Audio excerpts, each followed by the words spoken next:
everyone, and welcome to Spring Forward.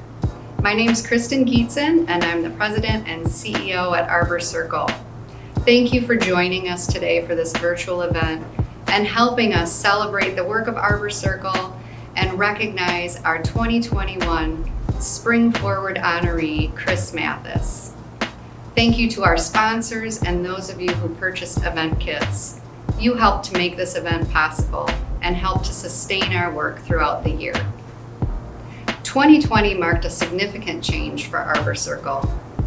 There isn't a corner of our organization that wasn't impacted by this pandemic.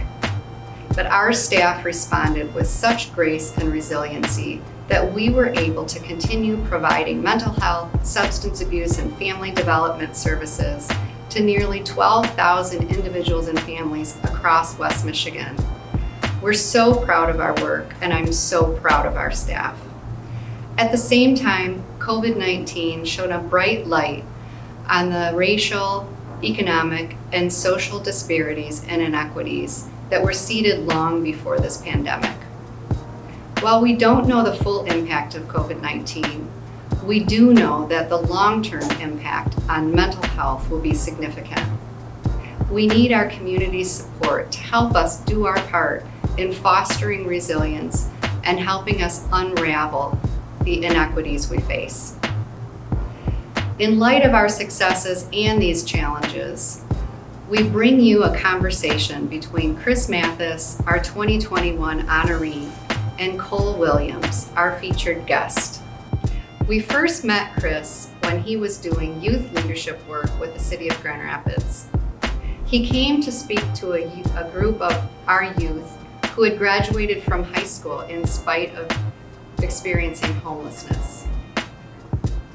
We were blown away by his passion, his enthusiasm, his life story, and his ability to connect with these young people. He told us that he wanted to do more, reach more youth, and he wanted to help further the mission of Arbor Circle. From there, he served on our board of directors for nearly a decade. We miss him. We are thrilled to be able to honor him as our 2021 Spring Forward honoree. Cole is a parent, a mentor, a community leader who is equally enthusiastic about his work. He focuses his work on boys and young men of color who face significant challenges. Kris and Cole will be exploring themes of creativity and resilience and how they impact our collective mental health. They will be responding to questions from our conversation cards that many of you received in your event kit. We hope that you'll take time to reflect on these themes, which are core to Arbor Circle's work.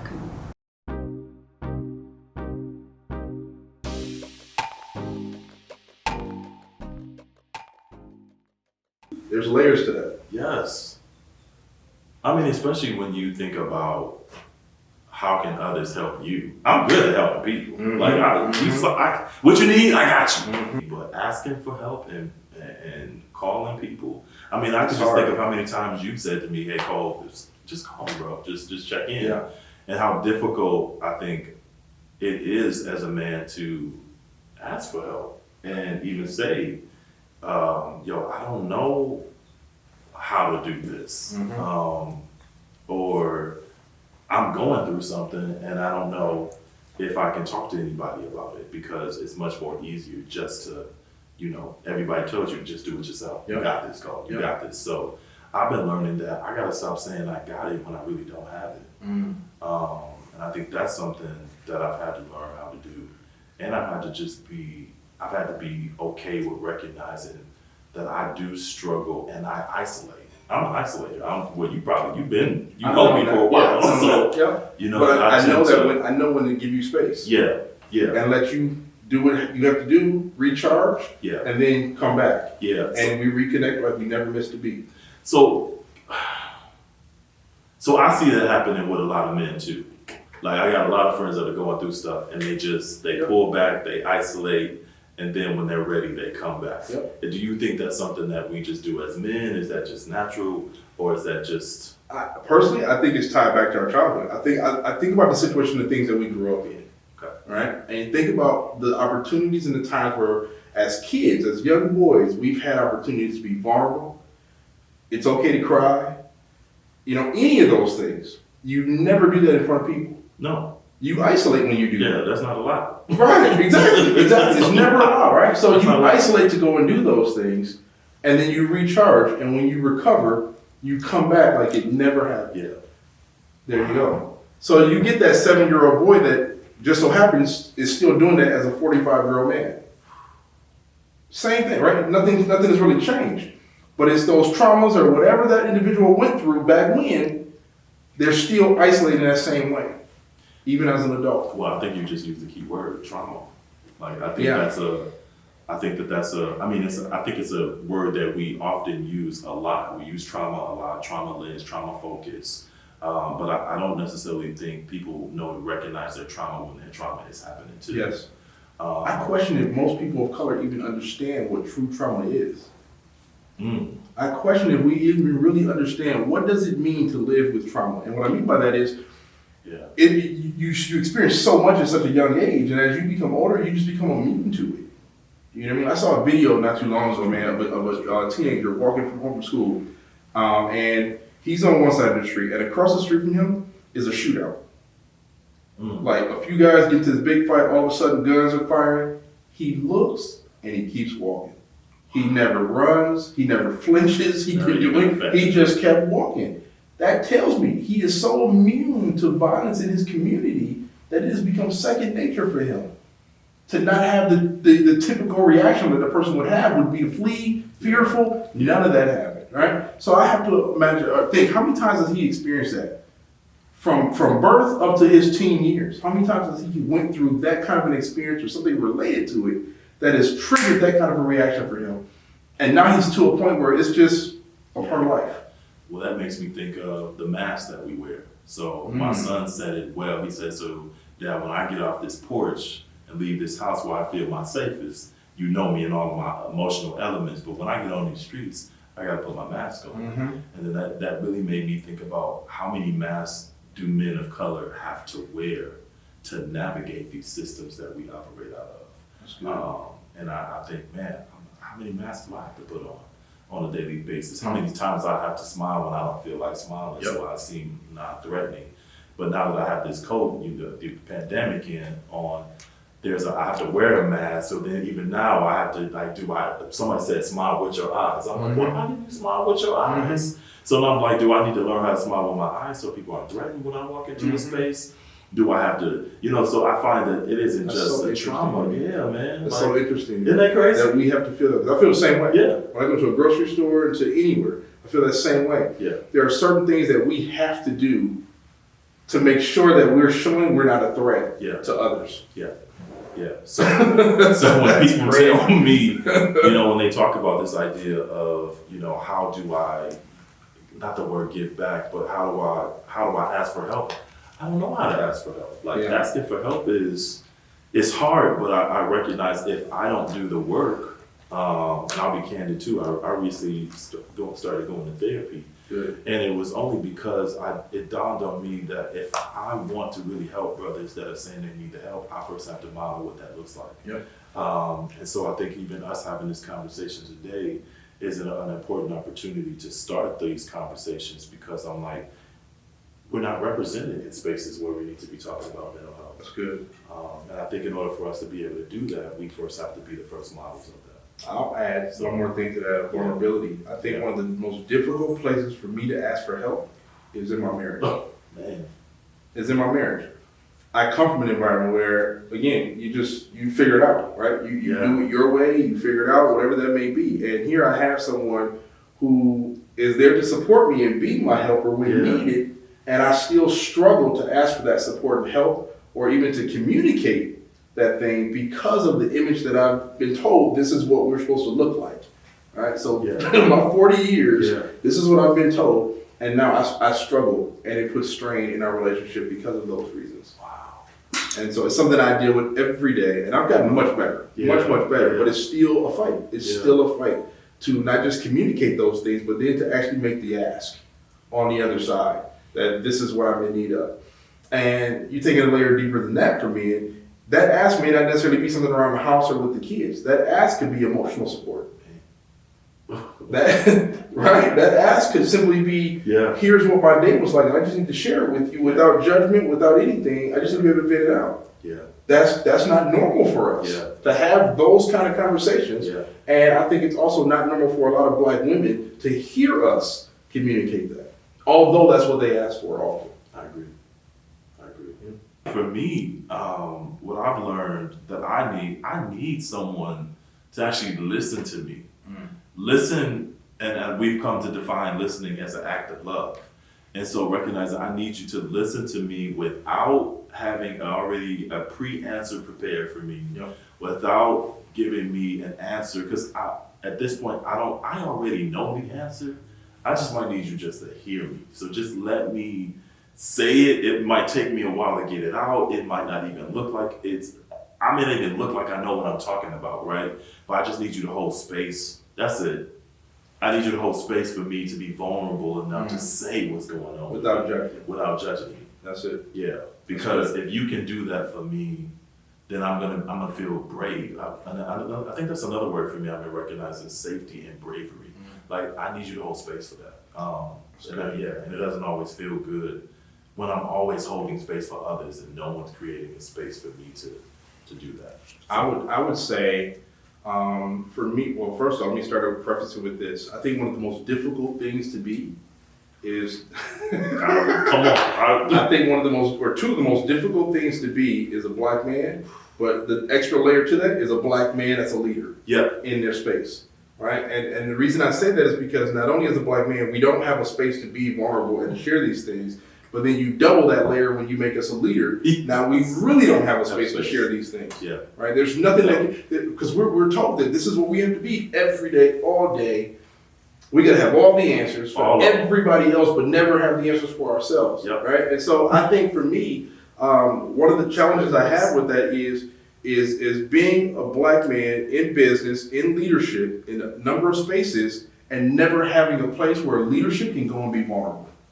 That this doesn't exist. There's no space for us to be vulnerable with anyone around us because we're expected to be all these things. Yeah. The thing that I think helps me the most, or would help me the most, is simple encouragement. Yeah. That's it. Just encouragement, right? Because the truth of it is, the only one that really gets to see that Kris after hours is my family. Yeah. And being vulnerable in this moment, what I think the world sometimes forgets is that we're human too. And although I love doing all these things, I love to sign books and take pictures and meet people and greet and be on stage in front of 500 people. After I do all these things and I've poured my entire, everything in me has been poured out in front of this audience, right? So I've been told that I got to get on this stage for 45 minutes. And for 45 minutes to an hour, I have to not only answer Q&A, but I got to relive all of my traumas. All your trauma. I got to relive all of my traumas for the next hour for the entertainment and benefit of the 500 people in the audience. Yeah. And when I'm done and I leave out of there and I take that deep breath and I get in my car, you know what I'm talking about. I know exactly what you're talking about. And you take that deep breath and you get in your car, you've got nothing left. Nothing left. Yeah. No one ever says, how are you? Yeah. They never ask. Yeah. They never ask if you're okay. It's never a moment of, let's make sure you're good, right? And then they wonder why we charge all this money to do this. And what I tell them is, somebody's got to pay for my counseling that I'm going to need to get back right after I'm done with all this, right? When I got to do this over and over and over, and I got to relive all these things, someone has to be there to help me get my life back on track. Because I'm going to go home and cuddle like a little baby and cry it out and be broken for a little while. And it's even painful because when I go through these moments and I come home to my family, my kids don't get to spend time with me. And you still have to show up for them. Man, that's a whole other level, right? I go to the room or downstairs and I sit by myself for a little while. Yeah. And I'm just working to recover and bounce back. And in the midst of doing that, what they don't get to see is that my kids are not suffering because they can't be with me in that moment. Because I need that time to myself to recover so that I can come back to where my current life is at and remind myself, Kris, you don't live like that anymore. Wow. Kris, those things aren't here anymore. You don't do those things anymore. And I have to remind myself of that in that process of recovery to get back to that moment and to bring myself back to the current time. And so I think to say all of that, to say this, the thing that I think helps me and a lot of others is simply encourage us. Encourage us. If you can look in my face and see that, man, this dude's been working all day long. I don't know what he's been doing, but he looks exhausted. You know what I mean? No. Just encourage. Yeah. Just give us an encouraging word, because that's the one thing I think that is missing. I think that part is missing for us as leaders, as black men who are leaders. I think that is the piece that's missing in that puzzle. Is we're expected to be everything, and we got to do it with no encouragement. And I also think we need to hold space for black men to do that for each other. 100%. Yeah. 100%. Yeah. 100% agree. Yeah. And we'll do it privately. Yeah. You know, we'll send the text messages and we will. on our phone calls and whatnot, but it's rarely done in a public light. Yeah. You know, it's rarely done in a very intentional way. Yeah. Publicly. Yeah. And so there's a missing piece there. One barrier is that you take care of your own. You don't, there is no mental health. Like, It's taboo. Yeah, it's very taboo. It just reminds me of the movie Soul Food. Okay. And the uncle with the television. Yeah. And he was kind of stored away.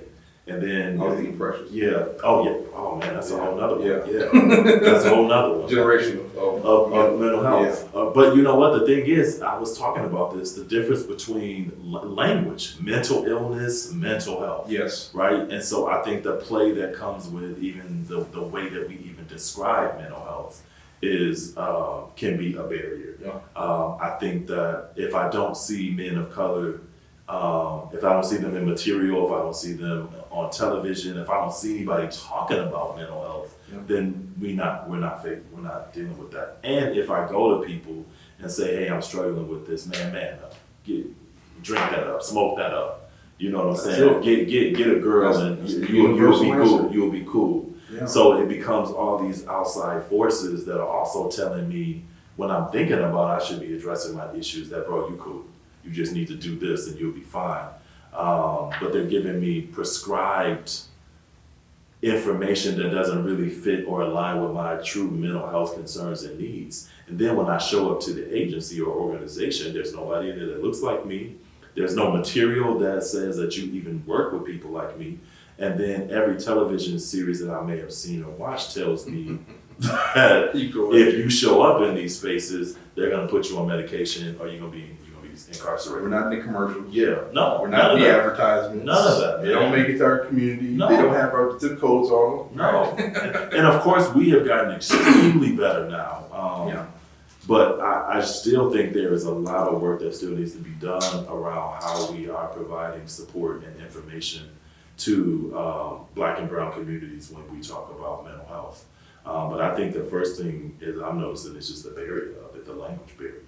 And then making sure that, what do they call them, health providers are doing the work. And so that also leads me back to the barbershop. And then recognizing that, and I've been a big component of pushing this, that we need to be training barbers who are right on the front lines with men of color, with first aid, mental health, and all of those other things, training them and supporting them, and providing services for them, because a lot of barbers don't have health insurance. Right. You know, and so we're not even talking about the fact that a lot of these brothers aren't even getting their own mental health addressed, yet they are on their feet all day taking in people's mental health stuff and hearing their trauma narratives and not equipped to be able to really guide them into to professionals that can support them. So I think that we have to do a better job at how we use the language and how service providers interact with folks in the community. That's good. Yeah. I would say the thing coming up is that first off, it's a lack of education. I didn't grow up in a space, in a home with family members who understood mental health or the symptoms of anything related to mental health. And then when you think about us as a community, oh, there's nothing wrong, he's just bad.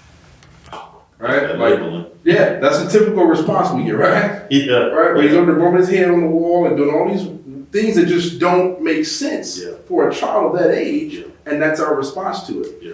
And so when I think about that, I think that as Black men, we've just learned that this is our norm, right? It's normal for us to never sit with our back to a door. It's normal for us to have to observe a space, a room of people before we make our way through it.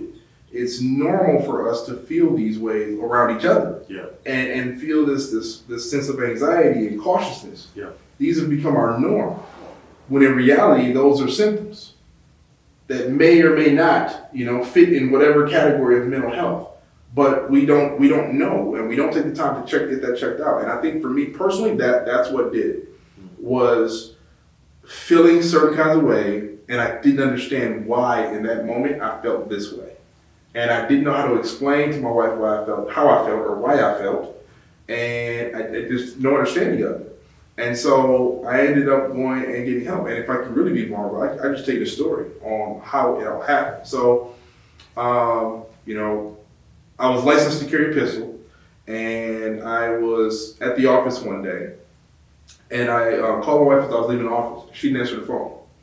And so the normal thing is I think maybe she didn't hear it, or she's in the bathroom or whatever. No. Where I'm from, somebody kicked the door in. Somebody robbed the place. You know what I mean? It's something. And so I'm racing to get home, man. I'm racing to get to the house. We were newly married a few months at the time. And I called over and over and over, and she's not answering. And so I'm speeding to get there. And when I got there, man, I pulled my gun out, walking around, looking downstairs. There's no lights on. And as I started to go upstairs, I see the bedroom light, and I hear some noise. And she says, "Kris, is that you?" And I said, "Yeah, what are you doing?" She said, "I'm sitting there watching TV." She said, "Do you have your gun out?" Because she heard me, slide. And I said, "Yeah." She said, "What's wrong with you?" And in that moment, I thought to myself, it's not normal to feel this way about my wife not answering the phone. I need to better understand why I feel this way. And that's what drove me to want to get help. And so I started seeking out counseling from that day forward, and then I started learning all these things about myself that I didn't know. I think one thing they can do is you can start first with re-examining and assessing yourself. I've come to know as a parent that in order for my children to really value their mental health, they first have to see me doing it. And so we talk about self-care. So this idea of finding opportunities for self to take care of self, and doing some of those things that bring a level of happiness, that it doesn't require like this host of like real extravagant things, but it could be just you taking some time to just enjoy the weather, getting outside of the house, even learning how to take deep breaths. When someone talked to me about breathing and talked to me about breathing techniques, that was so foreign to me. But once I recognized like the idea of just sitting still and taking deep breaths, the impact of how that stillness could bring me to a place of mindfulness, that was really, I think, really helped me in my daily life. So I think that once they move past out of themselves, then I think the next step is really finding opportunities in organizations. And Google, I always tell people Google is amazing when you're looking for some stuff.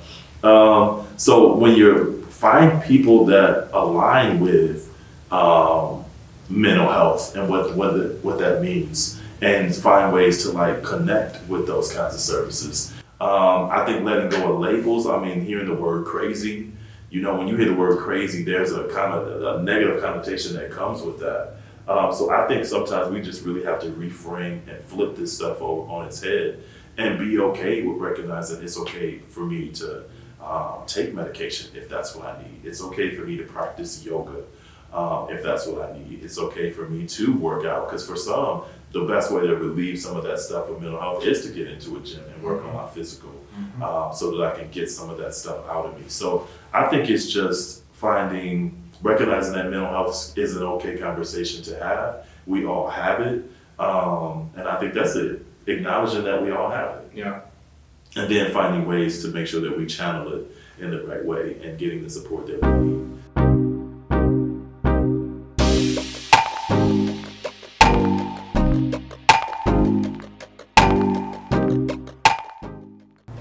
Thank you, Kris and Cole. Thank you for sharing a part of yourselves and leading us through one incredible conversation. My name is Judy Freeman, and I'm a member of the Board of Directors of Arbor Circle. As we reflect on the ideas presented tonight, I'm also thankful to be able to share a little bit more about myself and my journey with Arbor Circle. I became involved with Arbor Circle professionally as I was a principal with Grand Rapids Public Schools. In this role, I sought mental and behavioral health services for the children and the parents, all of the families that I served. I worked with Arbor Circle to actually pilot a program where we brought a social worker to become a part of our staff. And it was interesting because during this pandemic time frame, I went back to a book of letters that my students wrote for me, and the very first letter that I read was from an 8th grade girl who said, "Thank you for bringing me to that anger management class by Arbor Circle." Can you imagine? She continued to say, "The class changed my life forever." And what she said was what I witnessed in terms of my students' lives being changed by the service that they received. Following my role in the schools, I worked to develop a stronger system of care for early childhood for Kent County, and Arbor Circle was a lead agency in that effort. I continued to work with them as they oversaw programs that had a multi-generational approach, ultimately preparing children for success in school and in life. When asked to become an Arbor Circle board member, it was a pretty easy decision for me. I know that their work is crucial to making a better community. As an Arbor Circle board member, I continue to see how this work changes lives. Arbor Circle is truly unique, and their impact is rooted in the resilience that we all have at our core. As we look towards the recovery from this pandemic, we know that the needs for mental health, substance use, and family development services are greater than ever, and that healing our community is going to require every one of us. As this time together is winding down, I want to once again thank our very appreciated sponsors and those of you who purchased an event kit, because these contributions will also contribute to the work that we are seeing done by Arbor Circle. In your event kits, you'll see some really fun activities and some great things to use. You will also see some question cards. We'd like you to check them out and engage some of your own circle in a conversation about the importance of mental health. Lastly, as you look for ways to support our community, I ask that you consider a very generous gift to Arbor Circle, either by giving now through the link on your screen, or go to arborcircle.org/give. Your gift will support the thousands of children, adults, and families that are served by Arbor Circle every year, and I thank you. Thank you, Judy, and thank you, Kris and Cole. Thank you to our sponsors, and thank you to all of you for participating in this event today. If this inspired you to learn more about Arbor Circle, please visit us at arborcircle.org. While it's difficult to imagine what 2020 would have been like without COVID-19, we do know that we survived this because of the generous and compassionate support of our sponsors and our donors, our staff and our volunteers, and most importantly, our clients who taught us so much this year. Thank you for participating, and we'll see you on the other side.